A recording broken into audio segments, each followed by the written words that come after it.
Hey everyone, Hybrid Toy Reviews here, wanting to take a look at the Star Wars The Black Series Jedi Survivor Gaming Greats B1 Battle Droid.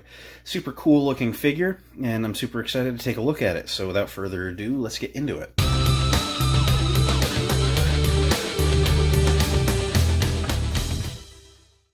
Alright, you guys know the drill. We always start by taking a look at the packaging. This is our standard plastic-free packaging at this point. It has your Black Series logo atop, a render of the droid. Hate that. Show me an actual picture, Hasbro. Got the Gaming Greats sticker, Star Wars Jedi Survivor, B1 Battle Droid, Hasbro warning, 4+ plastic-free packaging. This side of the box features a really cool picture of the Battle Droid standing there doing Battle Droid things. This side of the box features your Gaming Greats logo, another render of the droid and his blaster, just showing you what you get in the box. This is plastic-free packaging. Around back, you get that render of the droid, your Black Series logo, B1 Battle Droid. And then, as I assumed, because they have a unique pattern, paint design to them, if you read the bio, in whichever language applies best to you, it mentions they've been reprogrammed and repainted to serve a new master years after the end of the Clone Wars. I always wondered, in Star Wars, there's all these battle droids left over after the Clone Wars that never got defeated, that never got broken down. They were just turned off because the war's over. And I've always kind of just wondered, surely people have taken them and used them. I've always kind of wondered why, the Rebellion didn't take some. They just keep throwing humans into the fight. And I'm like, man, go find yourself a cache of battle droids. But I digress. Just a hypothetical thought. So it's going to be really cool seeing some third-party battle droids, basically, in universe. He's number 16 in the Gaming Greats lineup. A bunch of legalese, Disney and Hasbro over there. Barcode and more legalese up top, so very standard stuff. And then at the very top, just your all black with a hanger tab. That's your very typical packaging. Anyway, I'm going to open them up. We're going to take a look at what we're getting here. So here we have the Jedi Survivor B1 Battle Droid out of the box, and as always, start by taking a look at the accessories. He comes with the very standard Battle Droid blaster in a very glossy, dark gray, almost black plastic. Looks really good. It's what we've come to expect at this point. It's been reused a bunch of times, but it works very well. He also comes with a white version of the Battle Droid backpack. He doesn't come with the Commander antenna, just the backpack with the two white antennas that drop down in and pull out manually from the backpack like so. He also has that square port on the side, so you can still peg in the blaster like so. It features the two pegs that go into the back here. And there you go. So here he is storing his blaster on his back.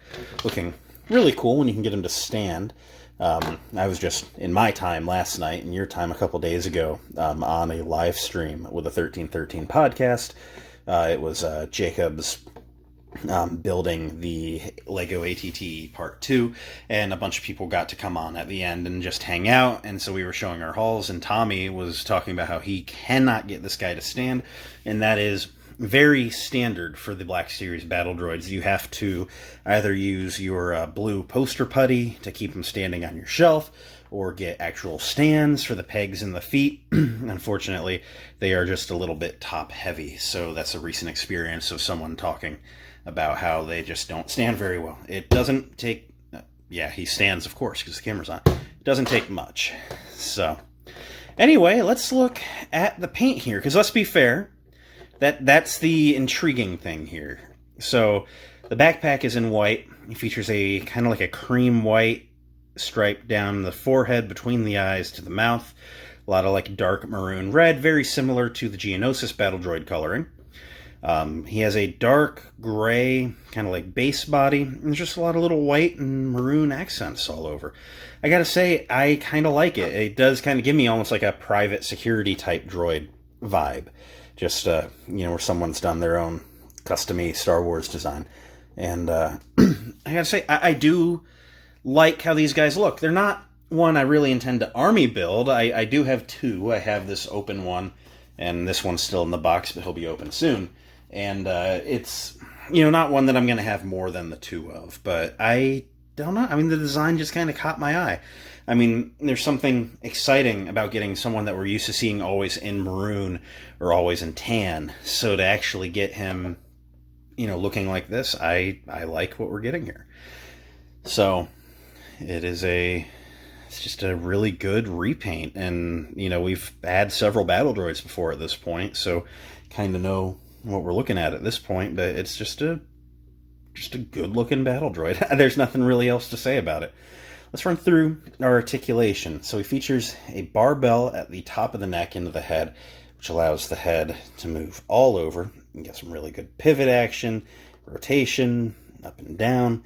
He features a articulation point on the, I'm going to call them ears. The neck rotates at the bottom of the neck, hinges down and up, and it actually pulls out on a peg, which I guess helps some of the articulation for like the folding up when they're in storage, or when life is just too much and you're going to cry your eyes out before you take yourself out of your own misery. But he, has that articulation. He features a hinge at the shoulder, which can only go that high up, 360 at the shoulder. Features an upper bicep rotation, single jointed elbows that can go that far, which is really good. A forearm rotation, a wrist rotation, a wrist hinge that goes in and out on both sides. He has a weird, it's like a ball joint way up there, but then also has these like struts here that kind of rotate. So you can get him to turn that far that way, that far that way. You can get him to go that far back, pretty far forward. So I mean, it's a weird point of articulation, but it works. Lace and kick all the way up, all the way back. There's not really much going on for out. There's no thigh rotation. Single jointed knees can go all the way up. He has a ankle rotation, and then the feet can point straight down, pretty far forward. And there's a forward-facing pin for rocker, but that forward-facing pin is a little bit clunky, so getting it into usable positions can really be the struggle here. Let's get him standing up for a size comparison. It's about as straight up as I think we're going to get him. Yeah, that's not too bad. How about I bring in that Tarkovsky ARC Trooper, just to give you that clone comparison. Something a little bit taller, like you would probably want him to. From the same gaming greats, I'm going to call it a wave, because there's 4 hitting at this point. The KX security droid, who's towering over him like he should. And then from the first game, the gaming greats Cal Kestis. As you see, the droid stands just a little taller than your standard 6-inch figures, which is accurate. They clock just a little taller, but of course he doesn't stack up to the formidable, super tall KX security droid. So, what do I think of the Jedi Survivor B1 battle droid? Honestly, I'm digging it. I'm really excited to see battle droids in Jedi Survivor. Obviously, we're still, 5-6 months from the game. But it's going to be really neat to see Cal's reaction to battle droids. He hasn't seen them in years at this point, I'm sure. And it'd be neat to see if we don't get sort of like a Kanan Jarrus, meeting Captain Rex type of vibe reaction, where he's kind of, a little upset about them. So it'll be neat to see how that works out. I love battle droids, so I'm always excited to see them in media going forward. And I just really like this paint job. I don't know, it's cool. I wish it was something that I wanted to army build more of, but I think my 2 are going to be adequate. And at this point, I think I'm just going to need to start my Jedi Fallen Order, Jedi Survivor shelf, because the amount of figures that this one game in particular is getting to a ridiculous point. I love them, but yeah, we're going to have to change something up here. So, as mentioned on the KX security droid, and as I mentioned earlier in the video, he does not stand very well. So like the KX droid, to get him on the rotating stand here, I did have to cheat a little bit with that blue poster putty. That's probably something I'm going to have to put a PSA out on soon, because I'm really keen on how that works, and I just kind of want to share that kind of info.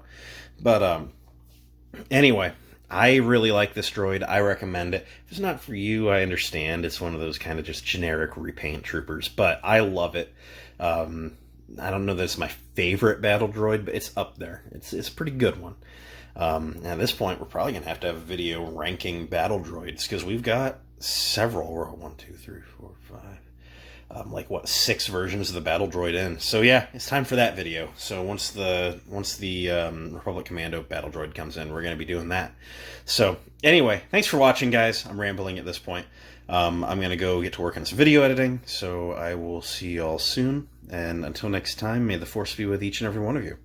Bye!